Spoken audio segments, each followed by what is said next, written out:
Hello, good evening.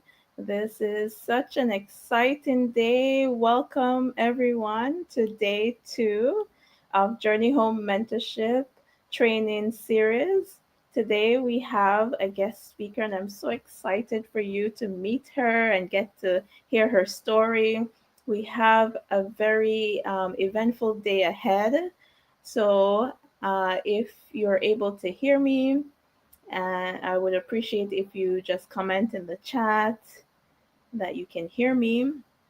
Welcome, everyone, from wherever you're logging on from.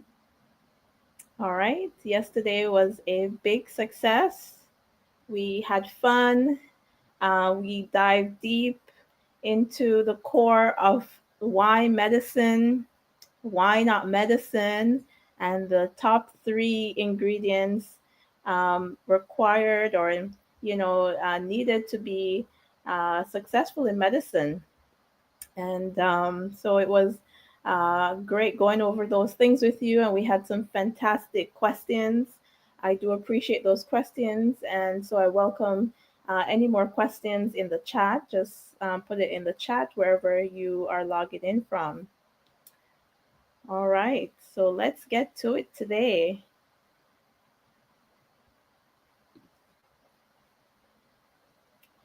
All right. Okay. So, welcome once again to day two. Today, we are going to dive a little bit deeper into the qualities of an exceptional physician.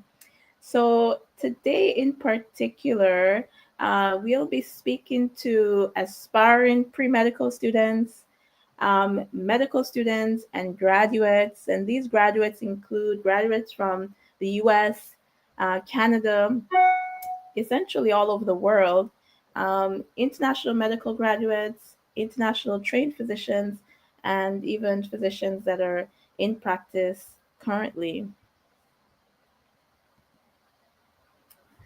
All right. So, what makes a great doctor?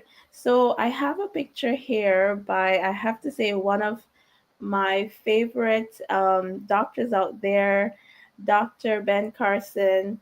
Some of you may know who he is, some may not know who he is. So, let me introduce you to him. This is, he's retired now, but he used to be a neurosurgeon in the US, and he is famous for being the first to successfully separate conjoined twins in the 1980s. His story is fascinating because of his tenacity to really um, go through some major challenges in his life, including poverty, things like racism, and even low self-esteem, anger. He went through quite a bit to becoming essentially one of the best in his specialty. And he embodied some key characteristics which I really admire. And definitely he had great passion for medicine. He had a love for people, and he was so skillful. And if anyone is aware of his book, which you can see on the left, Gifted Hands, and a movie that was done after the book, you will just understand the level of skill that he has. To give you the background, before he was able to separate conjoined twins back in 1987, the many other surgeons tried this surgery before, and they were never successful. The only way they succeeded, well, the only way they were able to separate the twin in essence was to really lose one of the babies. And so he was really the first one to separate both babies and both to survive the surgery. Another accomplishment is at the age of 33, in 1984, he became the youngest chief pediatric neurosurgeon in the United States. So that's a huge accomplishment. And I'm not quite sure in his own demographics as an African American if he was the first to have such a title. But oh man, like this is like he definitely made record. And so when I talked yesterday about purpose in medicine, um, he definitely fulfilled a purpose in making a difference and changing even the face of neurosurgery, pediatric neurosurgery to be specific. And there are countless people that he has inspired, including myself. So, Dr. Carson, if you're watching this, I salute you with all my heart, and I appreciate all that you've done for the medical community.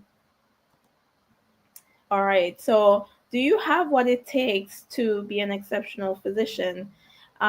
We went over the basic ingredients of what you need to succeed in your medical training and as a successful doctor. And the top three is having passion, skill, and I mentioned purpose is something that um, you will gain over time. Um, the other question you need to ask yourself is how do you know when you are not ready for medicine? So you can be fit for going into medicine, but for some individual, it's the timing, it's the mental readiness, the physical readiness, and the emotional readiness to actually um, be resilient in the field and to be successful in the rigorous training that you are about to embark. So, for example, I have a colleague of mine who, midway in his university training or studies, I should say, he decided to take a break. And I mean, back then, um, that for me, that was like, that would be like a huge deal, for someone to start their university degree study and then stop midway to take a break. Well, what he did, he went abroad, did some volunteer work, and whatever he was struggling with, he spent the time to address that and came back full force and completed his university degree. He successfully um, completed his MCATs. He then moved on to pursue medicine in the States, and eventually he became an emergency medicine physician. Actually, at every stage of of his training, he was essentially a leader in every stage, and I just admire that about him. It's as though when he understood more about himself and became a lot more, um, I would say, mature in some levels, he was able to master the whole journey, even to this very day. So, the third thing you should ask yourself is how do you know when medicine may be the right fit for you? And essentially, when you think about medicine, when you think about the career, is this something that makes you feel at peace? Is this something that makes you feel anxious?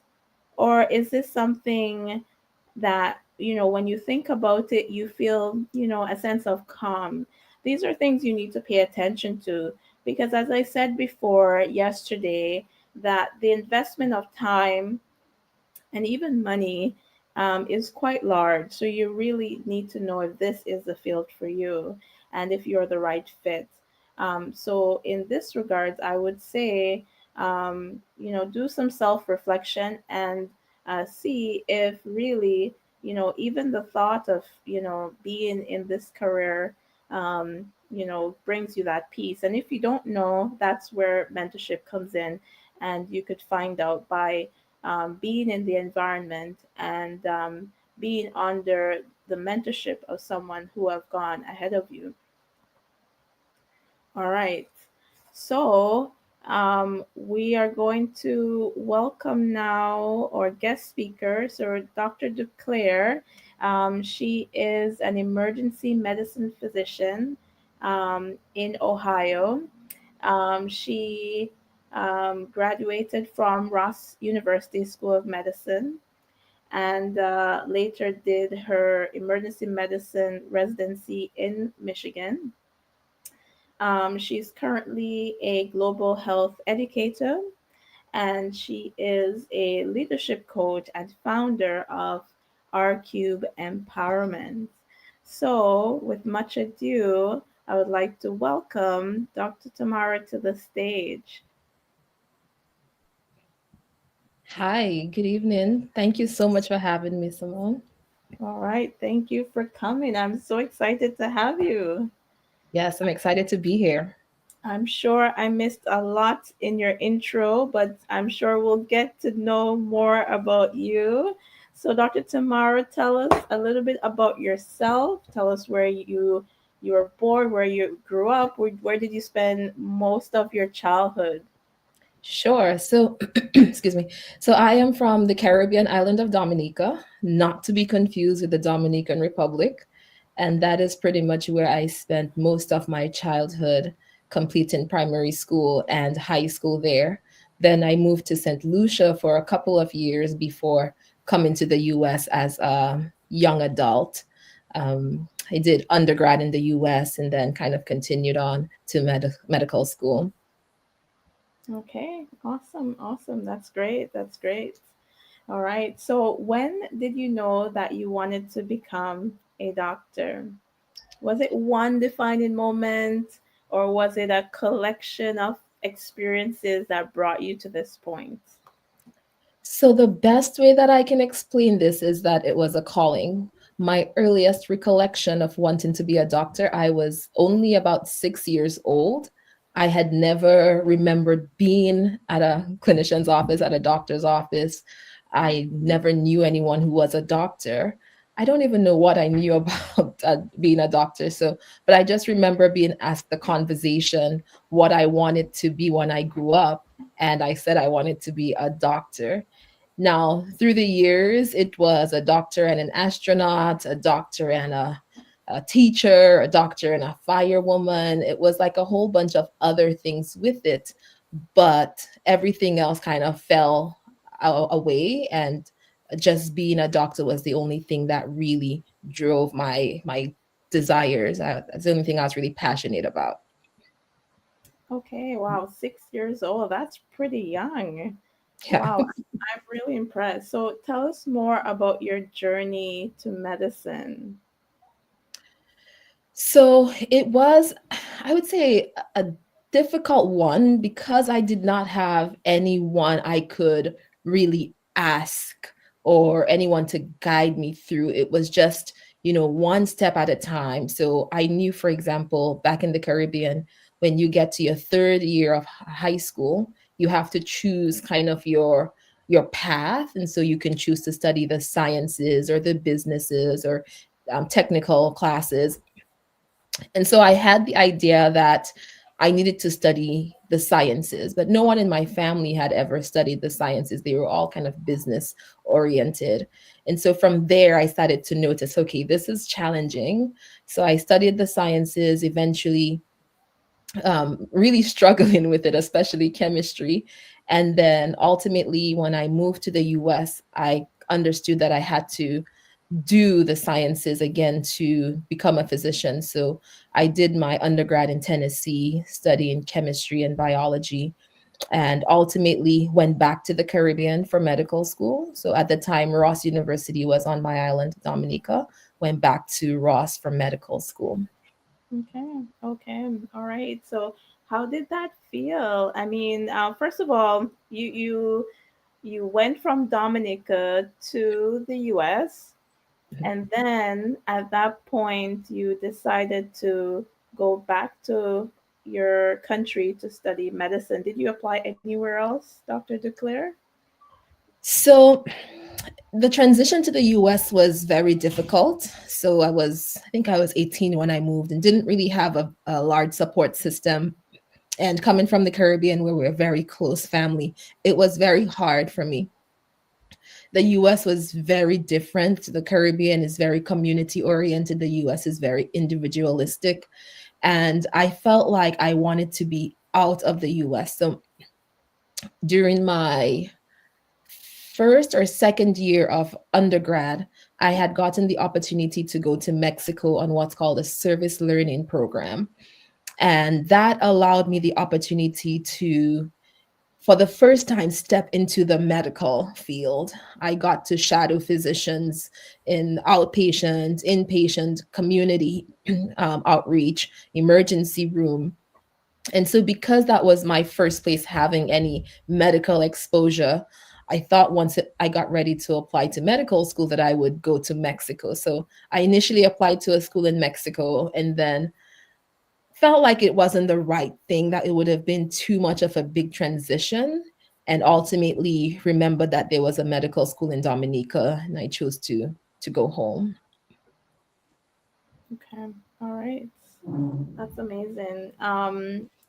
So, just to give everyone a background, so I actually met Dr. DeClaire as an incoming student at Ross University School of Medicine. So, she is one of my colleagues.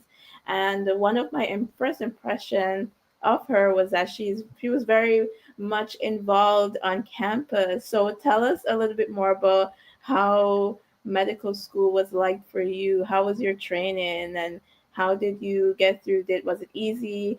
Was it challenging? Sure. So medical school, the way that I like to think about it or like to describe it is that it wasn't necessarily hard. It was just a lot of information in a very short space of time. So it's almost like you're trying to drink out of a fire hose. And so it really took a lot of time management. It also required that I kind of went back to the basics. So when I first started medical school, my first exam, I think I scored the lowest scores I had ever scored in my life because I tried taking everyone else's advice. Don't study this, study that, don't do this. And realized that, wait, I had made it through undergrad with my own study techniques. And so I was able to then kind of isolate myself to a certain extent and really hunker down and design what would work best for me. Okay, okay, okay. That's great. That's great. So right now, you are a well-established emergency medicine physician in Ohio. So how did you get from being a student at Ross University School of Medicine to where you're at right now? Sure. So in medical school, I was kind of hoping for an epiphany, that class, that one lecture where I would be like, "Oh my gosh, this is it. This is what I'm going to do for the rest of my life." And that never really happened. And I actually started medical school thinking two things. I did not want to do emergency medicine and I did not want to do pediatrics. And that was because of my experience, the only experience I had really in Mexico. So going through medical school, like I said, just really hoping that I would meet that person or meet, go through that class that would lead me to that path. Again, having no guidance, not really knowing much about how to get from point A to point B. I remember just my first semester hearing people talking about the board exams. And I was like, what's that? I never even knew that there were exams that I would have to take before I would get, credential to go into residency. Mm-hmm. But my third year of medical school, I was out and about in the community, and a young man had passed out on the street, and people recognized me in a small community. Even if I was just a student, they're like, "Oh, there's a doctor, come help." I only knew very, very limited things at that time. And I was able to apply what I knew, but I felt very inadequate. And I remembered thinking after that, I want to be a doctor that I can help out in any situation. And all my research pointed back to emergency medicine. I was in denial, I did not want to do emergency medicine. Uh, But more and more, I realized that, maybe this is what I'm supposed to do. I started spending time after my rotations in the emergency room so I could get a feel for what it was like. And around that same time, I had a classmate, her cousin was training to be an emergency medicine physician, and she had come to the island, and we were talking. Within just a few minutes of her, our conversation, she said, "Hey, have you considered emergency medicine? You'd make a good emergency medicine physician." I was like, "No, no, no." And I told her all the different reasons why I would not be an emergency medicine physician. I had to kind of put my tail between my legs a few years later to tell her I was going to emergency medicine residency. So that's pretty much it. Once wow. I So, decided, though, I wanted to do emergency medicine, then you go through the whole process of applying to and finding residency. okay. Wow, that's a pretty amazing story. Very interesting. So it's as though emergency medicine chose you. You didn't choose it, it chose you. So that's really amazing. So now looking back, do you regret it? Do you see yourself in any other specialty? Yeah, so you're definitely right. Emergency medicine chose me. But looking back, man, I couldn't imagine myself doing anything else. I think it is the perfect fit for my personality. And I love the ability to connect with so many different patients on such a diverse um, medical complaints, being able to really step up when people's lives are on the line, really. And so it really does fit with me. I'm really happy. I'm blessed, I would say, to be able to have found or had that specialty find me. Yeah. So, Dr. DeClaire, I just want you to think about an example of how you have impacted someone's life so far in your career.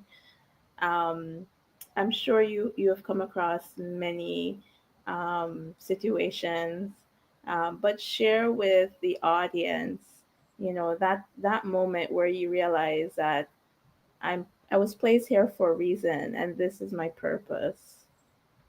Man, there are really a lot of stories I could share, and every time something happens, I'm so humbled because I realize that I am not even worthy to be able to play that role that God, I know I'm a Christian, to play that role that God is using me to play. So I will just tell you this story of was about 4 years ago. I had taken care of a woman. She was a young woman about my age. She was an African American woman who had just delivered a baby 2 weeks earlier, and it really touched me that she was that sick because I had had a baby like just some months earlier.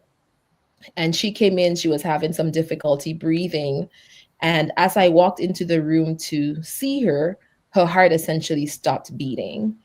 And I was able to call the team. We were able to work on her, what we call resuscitation, do CPR, and we were able to revive her. And each time we would revive her, her heart would stop again. So a total of 3 times her heart stopped beating, and we were able to provide the CPR, give her the medications, and ultimately we were able to put her on life support and get her to the ICU where the cardiologist and the other specialists could continue taking care of her.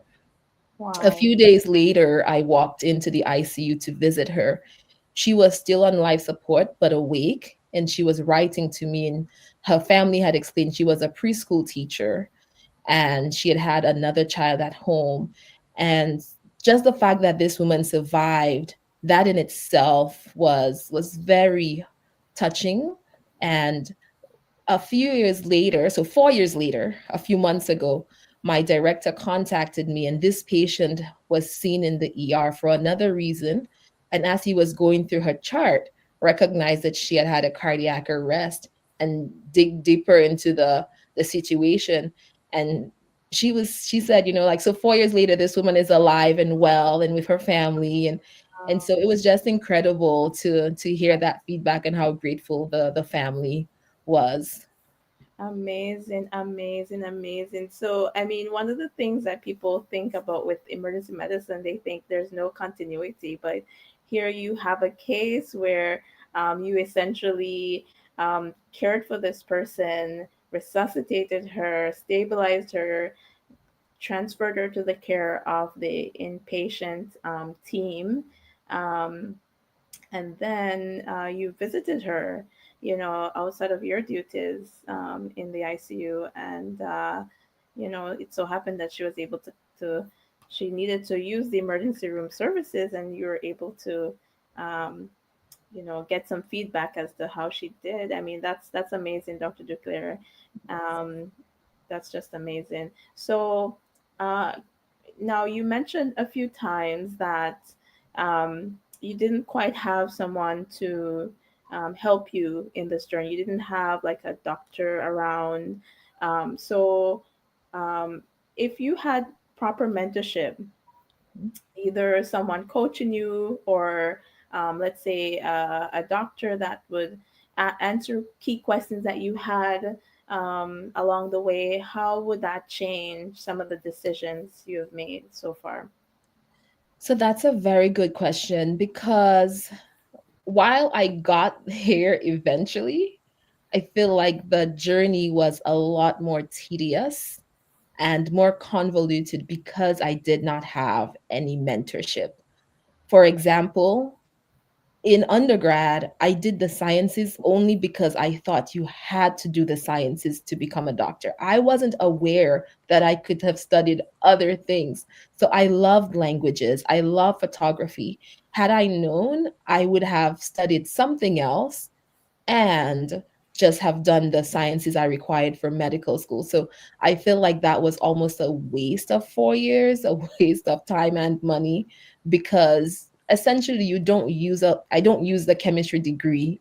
Whereas if I had studied languages full time or art full time, then I could have still been using these skills alongside medicine.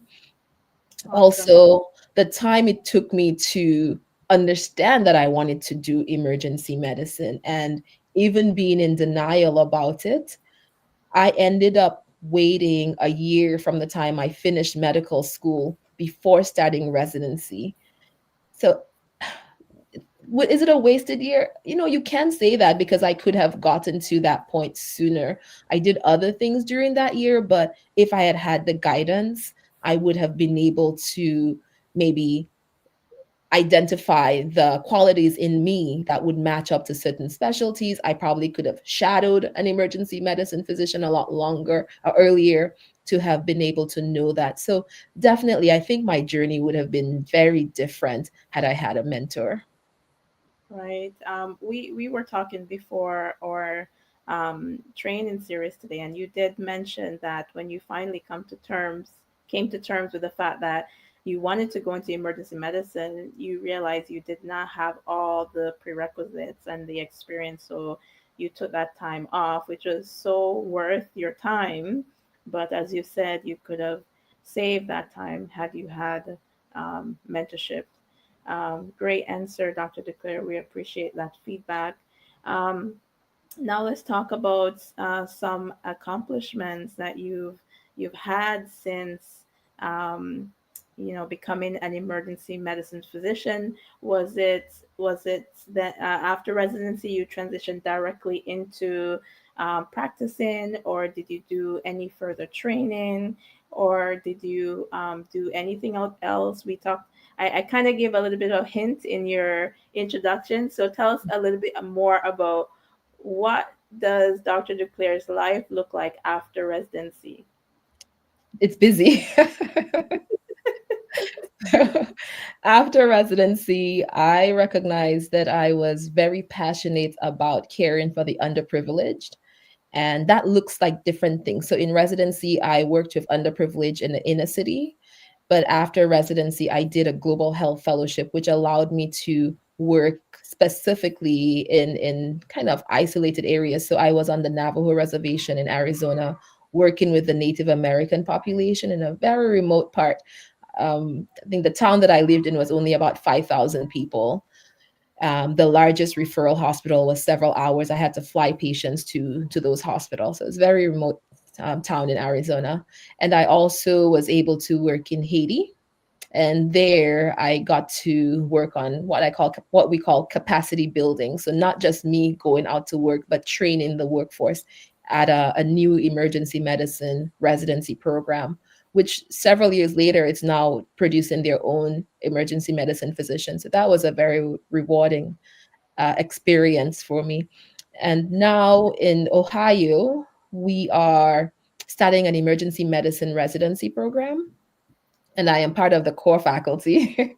And specifically, my role is developing the global health, equity, and advocacy line of the residency program, really getting our residents to see that medicine is much, much, much more than taking care of patients, because their health is affected by so many other factors than just what we do in the emergency room. So that's kind of the big things. I did get a chance last year and the year before to work at the Justice Center. That was another thing that I did, and lots of things. But probably the most important role that I have now, though, is being a mom and a wife. And so trying to balance all these things that I do with family is probably the greatest challenge for me now. That's awesome. Awesome. So lots of decisions to make, right? Even after residency. Um, I mean, that global health fellowship was sounds quite involved, and it took you to Haiti. And I know Dr. DeClaire doesn't want to say this, but I will say it that that's where she met her beloved husband, and they have three boys. And so, do you regret your decisions, Dr. DeClaire? Best decision I made. I can tell. Yes, I totally agree with you. So that's so amazing. And more recently, you became the founder of an organization called R Cube Empowerment. Now, tell us more about that. Yes. So, kind of leveraging all my experiences through the years, I recognized that there was a need, even based on my own experiences. So, for example, as a young Christian physician, trying to find that support system, trying to find even that mentorship within that space was very difficult. And as I understood more about my role as a physician and aligning it with my faith beliefs, I recognize that, hey, there are other people that are probably also facing similar challenges. And I spoke to some of my friends, my colleagues, and recognize that there is a need. So, R Cubed Empowerment is a coaching business, it's a coaching organization. And we're really looking at helping individuals to, the R's are the reimagine your purpose. So, kind of sometimes we get so caught up in the day to day, the rigors of everyday life, that we kind of forget why we started what we're doing. And so just kind of reimagining, what does that purpose look like? And then realigning your path. So the idea, kind of the image is that you've lost yourself and you're now on a different path, and you want to realign, come back to that original path that you were on, or even that God assigned path that you need to be on. And once you do those two, where you reimagine your purpose, your path is realigned, now you're ready to realize your full potential. And so it's really about empowering individuals to get out of the place where they might be stuck and get into a place where they really want to be in their life. Okay, that's amazing. So, who are your ideal candidates, or I should say clients, Dr. DeClaire? Would you accept people who are trying to figure out, you know, if medicine is the right place for them to be? If they're kind of not sure, is that someone you can help as well? So right now, the focus is on people that are already established in their careers. So we're looking at leaders, so you could be a business leader, a lawyer, a physician, but you're already in your career, but trying to figure out, how do I bring my values and my identity as a person of faith into what it is I'm already doing?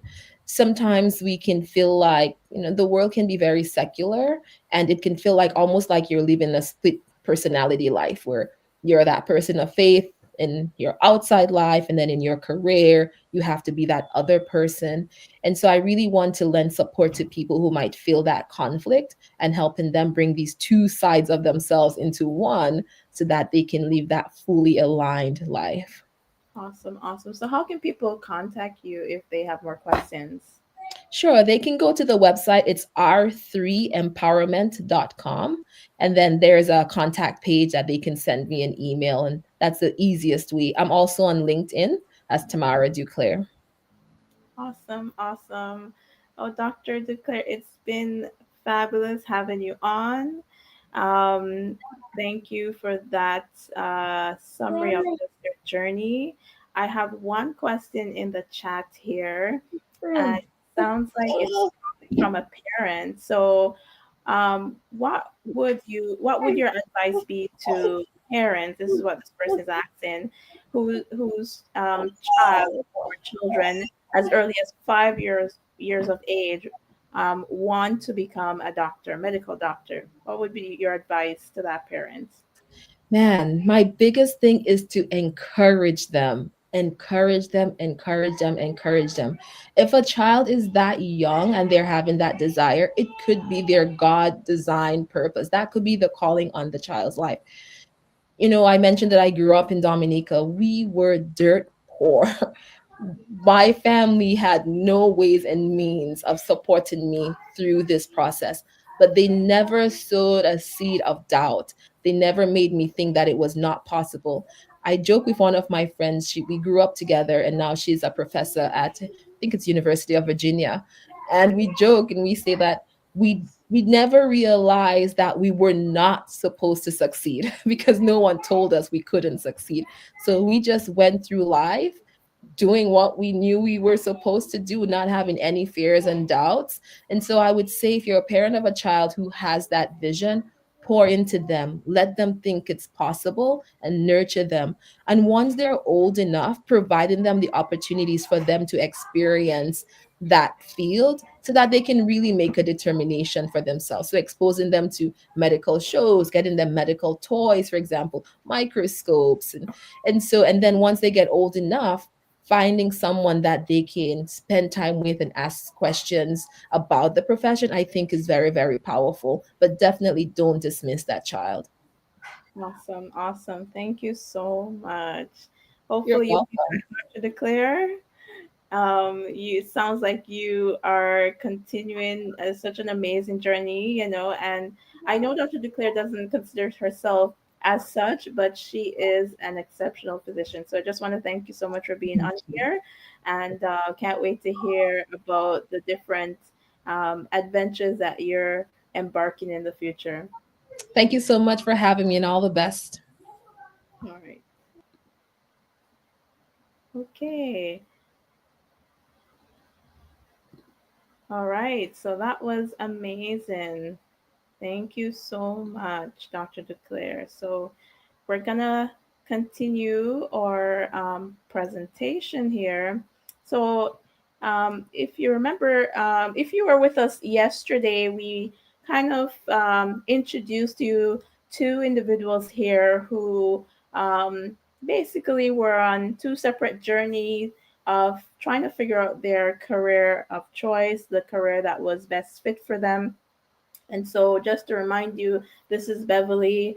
To the left here, you'll see that she was quite studious in university, and she loved healthcare. She decided to go into the nursing program at her university after having been surrounded by lots of nurses in her family. That's really all she knew. And she figured, well, this must be the path for me. And so she chose to pursue nursing. She did really well in nursing as a student and became a registered nurse.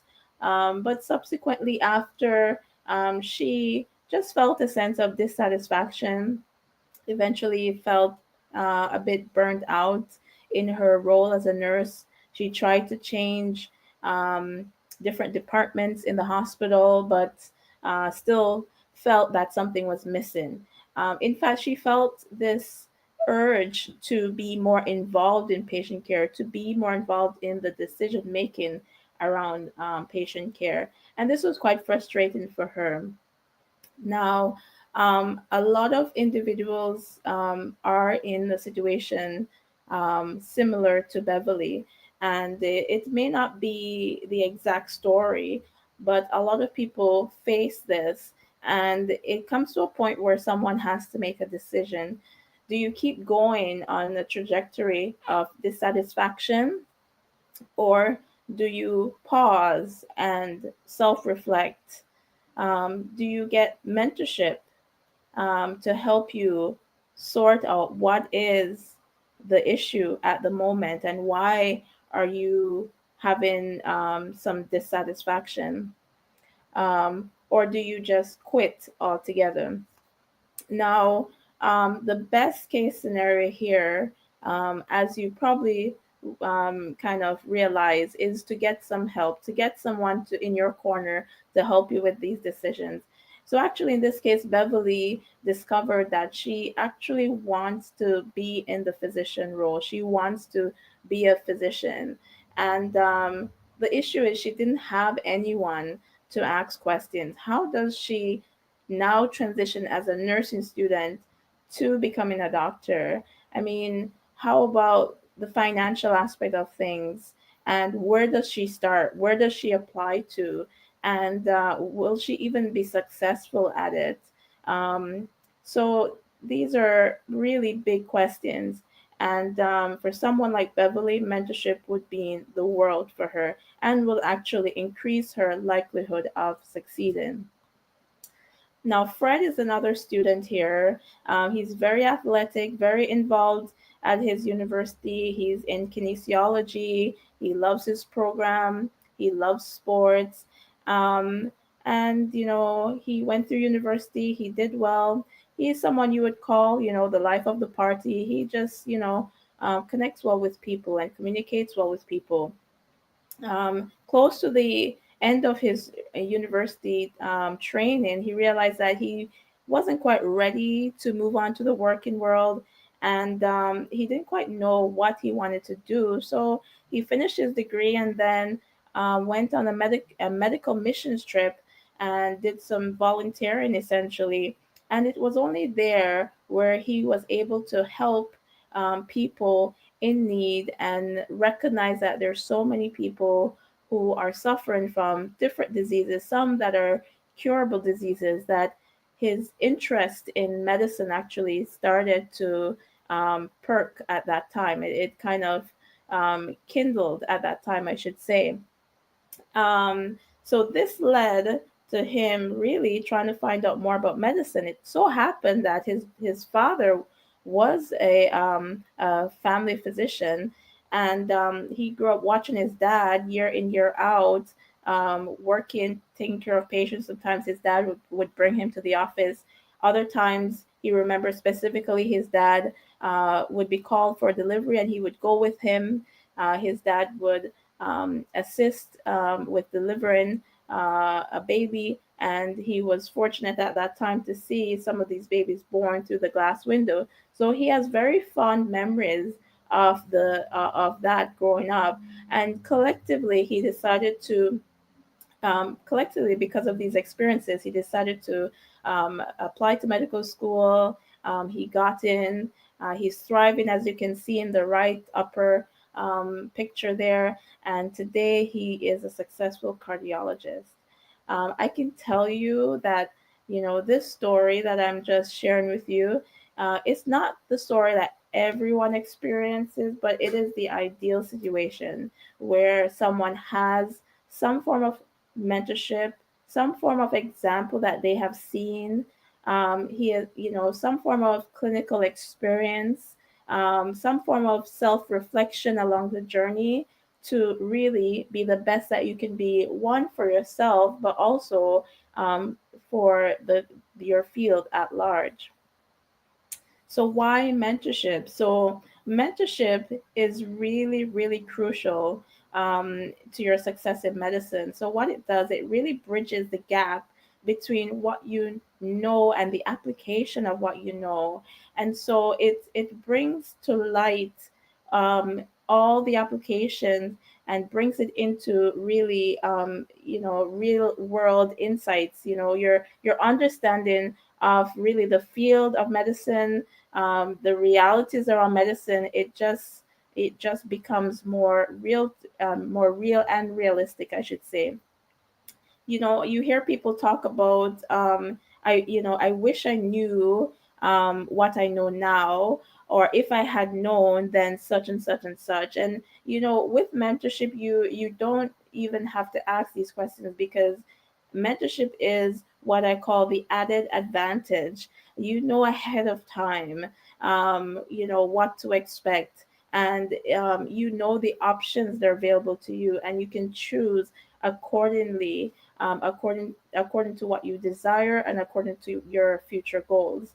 And the best of all, mentorship saves you time. Dr. Duclair gave us a great example of how mentorship truly can save you time, and also really, in essence, money as well. So why did I start Journey Home Mentorship Program? So in reflection of my own personal journey through medicine, and Dr. Declare also shared with you her journey. Similarly, I did not have a lot of mentorship. I had a lot of different individuals in different fields, but really, I didn't have a physician in my family to go to with certain questions. My family was very supportive of me, family and friends, but they lacked the knowledge and insight of what the field was really about to give me those detailed instructions and advice that I really needed at key points of my training and pursuit of medicine. And so um, I've realized now, looking back, that this is really a common theme for a lot of individuals. If you're not close to, if you don't have a family member who is a physician, or have a family friend, for example, or colleague, it's really very challenging to get the information that you need. And I know we have the internet and access to a lot of information out there, but it is very complicated. And really, to understand what is reality and what is not, you really need someone to actually talk to about it, and ask those questions and get clarification. And so, this is why Journey Home Mentorship Program was developed. It's really meant to serve um, individuals along their journey, whether or not you are starting out, um, trying to figure out if medicine is for you, or if you're on your journey in medicine and need help, during that training process, and even with deciding what's your next step in terms of your training in your specialty and so forth. The program also extends its service to physicians, international medical graduates, and also international trained physicians, um, and practicing physicians who are looking forward to starting their practice. And so, even in those areas of your career, there's still things that really needs to um, there's still decisions to be made, essentially. So, for example, when I came back from the U.S. to Canada, one of my biggest question was, which practice should I join? Here in Canada, there's so many different types of practices, and I had no clue which one to join. So I joined what I thought was best, and in retrospect, it was actually not the best for me. So if I had mentorship, I would have made a much better decision. So really, the program offers a wide variety of support for anyone at any stage of their career.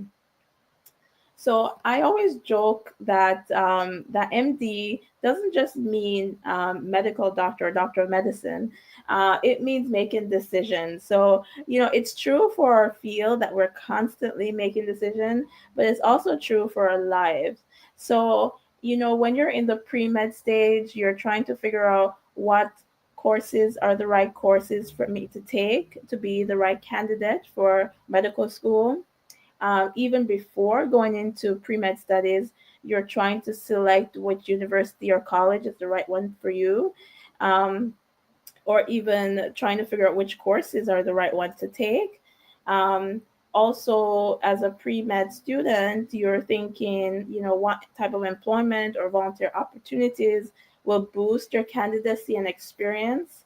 And then later on, as you delve into your undergraduate studies, you're preparing for your application as a medical student, and now you're questioning, am I doing this correctly? Is my personal statement the best? You may have questions about MCAT preparation, and now you may have questions about which schools to go to, and it does matter the school you go to.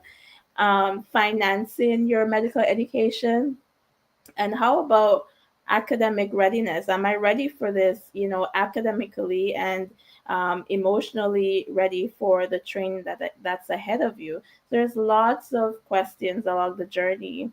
And if you're already in medicine, now the question is, how do I choose the right specialty for me? I have a very good friend of mine that is trying to decide between two major specialty. I mean, it's head on, and it's really one of the most important decisions of your life. And this is where really mentorship can help bring clarity in these areas. How about when you're about to start your practice, and this deciding, should I join a practice or even start a practice? Um, there are questions like, how do I best manage my practice so that I have the best outcome for my patient, but also for myself? Because I'm also trying to achieve the second point, the point below here that says work life balance. How do I do that? And the last point here that's not well taught at all in any of our medical journey so far is, how do I gain generational wealth? Um, you know, it's kind of probably a bit of a inside joke among probably accountants and even lawyers that doctors are not great when it comes to finances. And so, this is definitely where mentorship can help people that are in this field to be better at, you know, um, just finances overall. For international medical students, as I said yesterday, I am an international medical graduate, so I understand really well the challenges that come with transitioning to North America, either Canada or the US. And so a complicated path, but definitely a path that's possible. But this is where mentorship can help you navigate this as well. And also things like expanding your professional profile inside and out of medicine to boost your candidacy as an international medical student. How do you do that? And how do I also, develop myself financially so I put myself in the right in the right position for the future. All right. So, overall, our mission at Journey Home Mentorship is really to support the next generation of doctors by providing comprehensive mentorship. So, by comprehensive, we're interested in individual success in medicine, in the field itself, but there are other things that makes a person successful. Things like being successful in your personal life, in your family life, being successful in your finances, for example, um, feeling fulfilled, for example. So this is really what Journey Home is about. It's not just about the sciences and scoring your best on the MCATs. It's just more than that. It's really about shaping, allowing someone to shape the life that they would really love to live. And so we aim to foster a supportive community where mentees of Journey Home Mentorship can thrive and achieve their fullest potential. Our goal is um, to help mentees achieve academic excellence, professional development, and personal growth. So the current opportunities that we offer now are one-on-one mentorship. We offer virtual clinical mentorship as well as in-person clinical mentorship. And there's also Journey Home mentorship community where you join this community, which would include individuals just like yourself, either in the pre-med group or in the, I guess, I don't want to say post-med, but basically post residency and up, with in these two separate sub-communities. There is group mentorship where you can get your questions answered and you get connected with professionals to help guide you along the way. So, who can apply? So, the program is open to high school students at the moment, grade 11 and up, university students, medical students and residents, international medical graduates, and practicing and non practicing physicians. All right. So the best way to apply to any of the programs that we talked about is by going to the website. There are enrollment forms on the website that you can go to and essentially complete the enrollment form, and someone from our Journey Home Mentorship team will get back to you. If you have questions, you can always call us at the number below on the screen that you can see here, or you can reach out to us on any of our social media platform. We're on LinkedIn, we're on Facebook, or you could submit an inquiry form on our website at journeyhomementorship.com. All right, so what next? First of all, it's been quite a pleasure being here and being able to share with you what Journey Home Mentorship Program is about, being able to share with you really how to be the best that you can be for medicine, how to prepare yourself, and how to know that you are the right fit for the field. It's been just a blast. I also want to thank Dr. DeClaire for being on here with us. And in the background, I want to thank the Journey Home Mentorship team for just doing what you do to ensure that these webinars come out pristine and and ready for the audience. So I welcome anyone that's interested to join our team or are interested in working with us to go to the website so we can help you. Now, we have another webinar coming up, training webinar coming up. It's all about finances, and this is a big topic. I remember when I was trying to figure out how to pay for medical school, it was really challenging. And similar to Dr. DeClaire, I come from a middle class family. I mean, it's we didn't have a lot of extra cash to afford this, so I am willing to share how I paid for medical school and how I got out of how I paid for my essential student loans after residency. And so, if you are interested in joining this training webinar, there'll be a link in the chat, and you can register now. The first person to register for this training webinar, we will be sending you a prize. So please do register. So join us on February 28th at 6 p.m. East Side time, Eastern time, and we're looking forward to having you. All right. So once again, I just want to thank you so much for joining us yesterday and today, and please do share the recording of these sessions to any family members, any friends. that you know will benefit from hearing more about this program. For now, thank you so very much for your time, and we'll see you next time.